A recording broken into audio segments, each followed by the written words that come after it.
Constitution day దీనికి సంబంధించి రాష్ట్రంలోనూ, దేశాల్లోనూ, కేంద్రంలోనూ రకరకాల సెలబ్రేషన్స్ అయితే జరిగాయి. జగన్మోహన్ రెడ్డి గారు ఈరోజు ఒక ట్వీట్ కూడా పెట్టారు. కాన్స్టిట్యూషన్ డే బాగానే ఉంది, రాజ్యాంగ విలువలు కాపాడబడుతున్నాయా, రాష్ట్రాల్లో ఈవీఎంలు ఏ విధంగా పనిచేస్తున్నాయి, ఈవీఎంల మీద దేశవ్యాప్తంగా రకరకాల కామెంట్లు వస్తున్నప్పుడు బ్యాలెట్ పేపర్ని తీసుకోకపోవడానికి గల కారణాలు ఏంటి, బ్యాలెట్ పేపర్ తీసుకుని ప్రయాణం చేస్తే తప్పేంటి, ఎందుకు ఈవీఎంల మీద ఇంత రాద్ధాంతం అవుతున్నప్పుడు కూడా ఇంకా ఈవీఎంలతోనే ముందుకెళ్తున్నారు అనేటువంటి ట్వీట్ పెట్టారు ఆయన. ప్రపంచ దేశాలన్నీ కూడా బ్యాలెట్ పేపర్నే నమ్ముకున్నారు తప్పించి ఈవీఎంలు నమ్ముకోలేదు, ఒక్క మన భారతదేశంలోనే. నిన్న మహారాష్ట్ర ఎన్నికలు జరిగినాయి, వీడియోస్ చూస్తూ ఉన్నాం, రెవల్యూషన్ ఎట్లా వస్తుంది ఏంటి అనేది. దానికి సంబంధించి చింతా రాజశేఖర్ అనే వ్యక్తి ఇప్పుడు మహారాష్ట్ర, హర్యానా అక్కడ ఉన్నటువంటి కాంగ్రెస్ నేతలతో కమ్యూనికేషన్లో ఉన్నారు. ఇతను ఏదైతే డ్రాఫ్ట్ తయారు చేసి పంపించాడో ఈ ఈవీఎం మీద ఎలా ముందుకెళ్ళాలి అనే దాని మీద ఆ నేతలు ఫాలోఅప్ చేసి ఈ డ్రాఫ్ట్నే అఫీషియల్గా ఆ లెటర్ మీద ప్రింట్ చేసి రిలీజ్ చేశారు. సో దాని మీద చర్యలు తీసుకుంటున్నారు త్వరలో. దాంతోపాటు ఈవీఎంలో ట్యాంపరింగ్ జరిగినది మాట వాస్తవం. ఇవాళ రాజ్యాంగ దినోత్సవం అంటున్నారు, అది న్యాయపరంగా కూడా ఎక్కడ కూడా చెప్పుకోవడానికి తప్పించి దాని విలువలను గౌరవించే వ్యవస్థలు లేవు.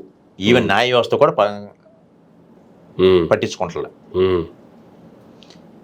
ఈ రాజ్యాంగంలో ఉన్నటువంటి ఈ లొసుగులు ఏవైతే ఉంటాయో వాటిని బేస్ చేసుకొని న్యాయమూర్తులు ఎంపిక జరగటం, ఆ న్యాయమూర్తులేమో పార్టీలకి కొమ్ముగాయటం, పార్టీలని కాపాడుకునే ప్రక్రియలో పార్టీ నాయకులు తప్పు చేస్తే వీళ్ళు నేరం చేయలేదని చెప్పేసి లేకపోతే ఇంకోటి అని చెప్పి లేకపోతే డ్రాగన్ చేసుకోవటము, ఇలా చేసే ప్రక్రియలోనే వ్యవస్థను మొత్తాన్ని తప్పుదో పట్టియటం.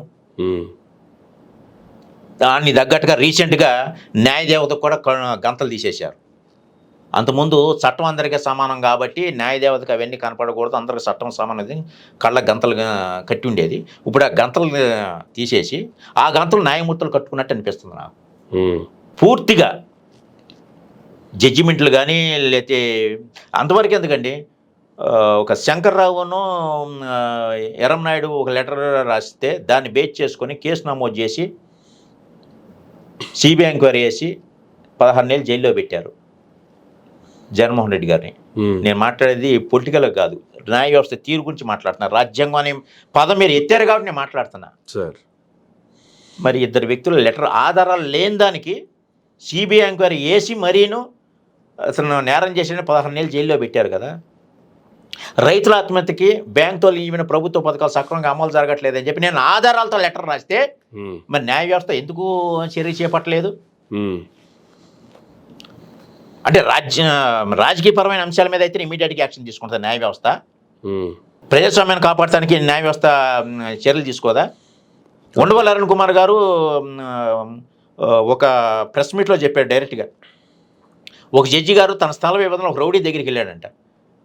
ఉండవల్లి అరుణ్ కుమార్, నువ్వు రౌడీ దగ్గరికి వెళ్ళడం పోలీసు వాళ్ళు చెప్పేసి, పోలీసు వాళ్ళు చెప్తే వినరు, వీడు వెళ్తే కానీ వాడు మాట్లాడండి అని చెప్పేసాడు. అంటే ఒక న్యాయమూర్తి న్యాయం కోసం రౌడీ దగ్గరికి వెళ్తే ప్రభుత్వ పథకాలు జరుగుతున్న మోసానికి నేనే రౌడీ దగ్గరికి వెళ్ళాలని చెప్పి రౌడీ పేరు చెప్పనని చెప్పేసి సిజే గారికి లెటర్ రాశాను నేను. మరి సమాధానం ఏది?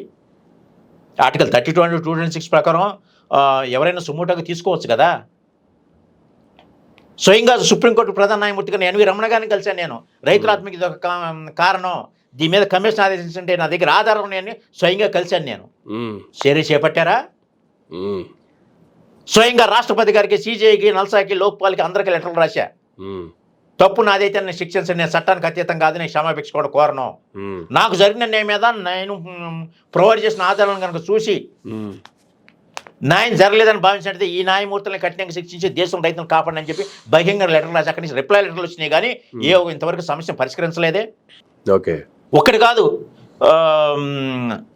ట్రయల్ 6 నెలలు బెంచ్ మీద ఉన్నటువంటి ఏదైనా సరే స్టే మీద ఉన్నది 6 నెలలు దాటి ట్రయల్ కండక్ట్ చేసి డైరెక్ట్గా కేసు ఎగ్జిక్యూట్ చేయొచ్చు, ట్రయల్ కండక్ట్ చేయొచ్చు. అయినా కానీ ఇప్పటికీ పెద్ద పెద్ద వాళ్ళందరూ కేసులు కూడా ఇంకా స్టే మీద నడుస్తానున్నాయి. నిన్న కాక మొన్న మన నాగార్జున గారు, ఫిల్మ్ యాక్టర్ నాగార్జున గారు 2014 ఇచ్చిన స్టేని ఇంకా స్టేలోనే ఉంది నా ఎన్ కన్వెన్షన్ ఎలా కూలుస్తారని చెప్పేసి అంటున్నారు. 6 నెలలు దాటితే స్టే వేకేట్ చేసి ట్రయల్ కండక్ట్ చేయొచ్చు అని చెప్పి సుప్రీంకోర్టు తీర్పు ఉంది. అంటే ఆ స్టేని ఎంతవరకు పొడి చేస్తుంటే ఆ రిజిస్ట్రార్కి తెలియదా, ఆ న్యాయమూర్తులకు తెలియదా, ఏంటో తెలియదా? ఎక్కడుంది ఇంకా న్యాయ వ్యవస్థ?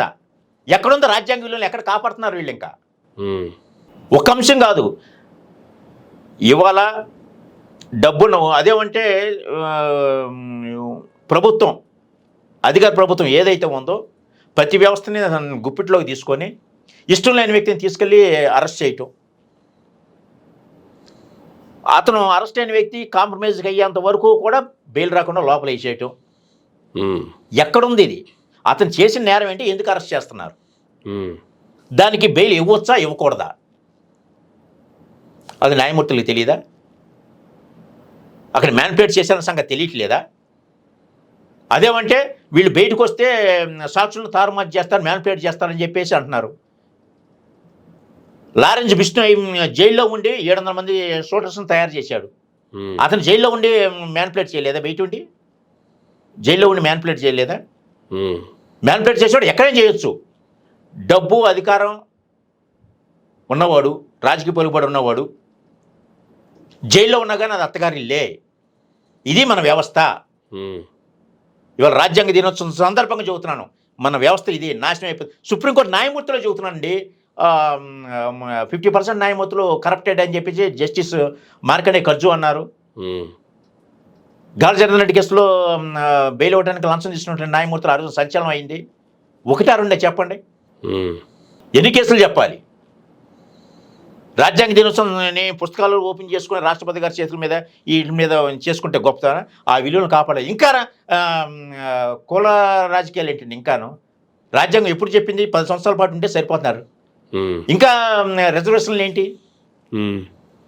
వీళ్ళే రాజకీయం కోసం విద్యకి పెట్టుబడులు పెడుతున్నారు, ప్రభుత్వాలు పెట్టుబడి. విద్యని అందరూ చదువుకునేటప్పుడు ఇంకా మళ్ళీ ఉద్యోగ అవకాశాల్లో మళ్ళీ రిజర్వేషన్ ఎందుకు? ఓకే, ఎక్కడుంది రాజ్యాంగ విలువలు? ఎక్కడ కాపాడుతున్నారు ఈ నాయకులు? రాజ్యాంగం అని పేరు చెప్పుకుంటేనే రాజ్యాంగంలో లొసుకులు అడ్డు పెట్టుకొని చేస్తున్నారు. 2/3 న్యాయమూర్తులు పార్టీల ద్వారా ఎంపిక చేయబడిన వ్యక్తులు న్యాయమూర్తులు అవుతున్నారు. హైకోర్టు న్యాయమూర్తులు, సుప్రీంకోర్టు న్యాయమూర్తులు అవుతున్నారు. ఎటువంటి ప్రాక్టీస్ లేకపోయినా కానీ ఆ పార్టీకి కొమ్ముగాయటం వల్ల ఆ పార్టీని కాపాడుకోవడం సరిపోతుంది. న్యాయమూర్తులు అందరికీ కూడా 1/3 న్యాయమూర్తులు కింద నుంచి ప్రమోషన్ ద్వారా అవుతున్నారు.